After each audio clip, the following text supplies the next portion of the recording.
4 দিনের ব্যবধানে 2 match হারল Real Madrid. দুটো ম্যাচই নিজের মাঠে খেলেছে ওরা।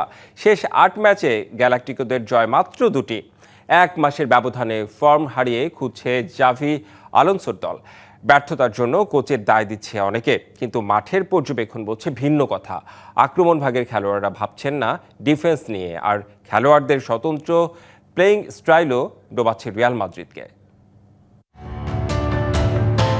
শেষ মৌসুমে দানি কারভাহালের ইনজুরি যেন আচমকা ঝড়ের মতো আঘাত হানে মাদ্রিদ রক্ষণভাগে। ফুলব্যাকের সে শূন্যস্থান পূরণে মরিয়া মাদ্রিদ প্রেসিডেন্ট দলে ফেরান আলেকজান্ডার আর্নল্ডকে, কিন্তু মৌসুমের অর্ধেক পেরোনোর আগেই মাসল ইনজুরিতে পড়লেন সেই আর্নল্ডও। অভাগা মাদ্রিদের ডিফেন্সের শূন্যতা চোখ রাঙাচ্ছে ওদেরই।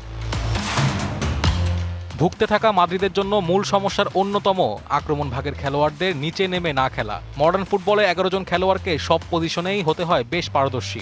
নতুন এবং ফিরে আসা গ্রাহকদের জন্য নগদে চলছে ক্যাশব্যাক সহ প্রতিদিন হাজারো উপহার জেতার সুযোগ। হবে আশা আর ফেরা, সারপ্রাইজ সেরা। সে জায়গায় পুরোপুরি ব্যর্থ ভিনিসিয়াস জুনিয়র এবং বেলিংহামরা। ম্যান সিটির সাথে ম্যাচের 25 মিনিটের ঘটনায় ব্যাখ্যা করা যাবে পুরো চিত্র।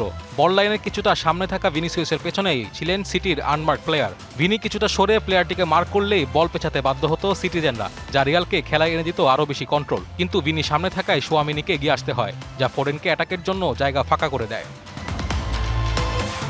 লস ব্লাঙ্কোদের আক্রমণ ভাগের সবাই খেলেন হাইলাইনে, যা কাউন্টার অ্যাটাকে দলকে ফেলে হুমকির মুখে। প্লেয়ারদের স্বতন্ত্র খেলার ধরনই এ ভুলগুলোর মূল কারণ হিসেবে দেখছেন বিশ্লেষকরা। তারকায় ঠেসা গ্যালাক্টিকোরা কোনো নির্দিষ্ট প্লেইং স্টাইলে নয়, বরং খেলোয়াড়দের স্বতন্ত্র প্রতিভার উপর বেশি নির্ভরশীল, যা সাময়িক সময়ে কাজে দিলেও লম্বা রেইসে পিছিয়ে দিচ্ছে ওদের।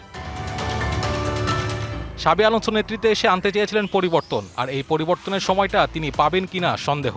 একের পর এক হার তাতিয়ে দিচ্ছে দর্শক ভক্তদের। ধৈর্য হারাচ্ছে মাদ্রিদ ম্যানেজমেন্টও। ম্যান সিটির কাছে হেরে আলোনসোর চাকরি এখন যায় অবস্থা।